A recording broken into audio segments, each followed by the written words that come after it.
Le match, les Stéphanois étaient 18e, ce qui explique en quelque sorte le peu d'intérêt ou l'intérêt moindre que portent les Stéphanois à leur équipe. Vous allez voir des images éloquentes à ce propos.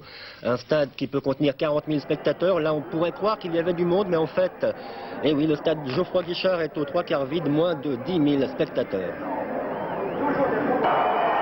Cela n'a pas empêché les joueurs stéphanois de dominer en début de match. Ils ont besoin de points, ces Stéphanois. Ils sont entrés dans le match comme il le fallait, très déterminés, avec ici Caro qui donne à Bellus.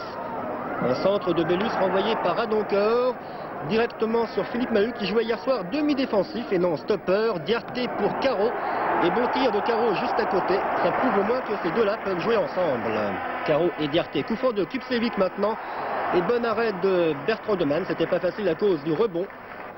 Et revoici Mahut à la lutte avec Camis et Poulain. Mahut qui avait laissé sa place de stopper à un jeune Martiniquais, un nouveau, Lamont, qui ne peut empêcher ici à Lille de donner à droite à Baron Kelly. Et bon réflexe de Castaneda. C'était l'occasion la plus nette après 23 minutes de jeu.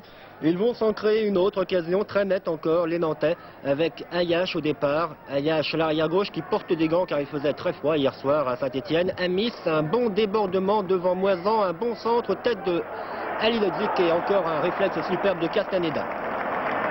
À la fin de la première mi-temps, les Nantais se sont repris et ils ont pris le jeu à leur compte. Nous sommes maintenant en deuxième période, touche de Bibar, une charge suspecte pour le moins de Ali Lodzik, mais enfin l'arbitre laisse jouer. Finalement le ballon dans les pieds de Baron Kelly qui tire sur le poteau.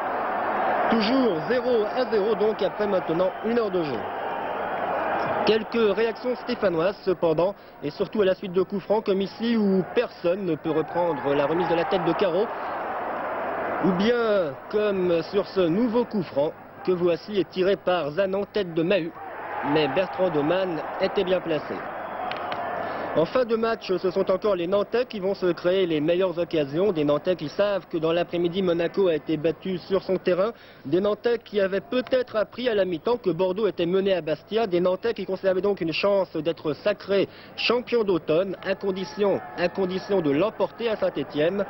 On comprend donc leur détermination. Le problème, c'est qu'ils ont laissé échapper hier soir beaucoup d'occasions, beaucoup trop, comme ici à Nice, contré par Moisan, ou bien comme un peu plus tard Ali Lodzik devancé par Zanon. En tout cas, Saint-Étienne et Nantes ont fait match nul 0 partout.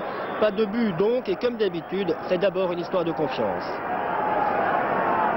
Dans l'état d'esprit qu'on se trouve, dans le classement actuel où on se trouve, on n'a pas tellement confiance, c'est normal parce que les gars ont toujours l'impression que ils vont perdre le match, ils ont toujours l'impression qu'il faut à tout prix gagner, donc on ne joue pas libéré. Hein. Ça s'est senti un petit peu sur le plan de la finition parce que la dernière passe n'était pas tellement bien assurée.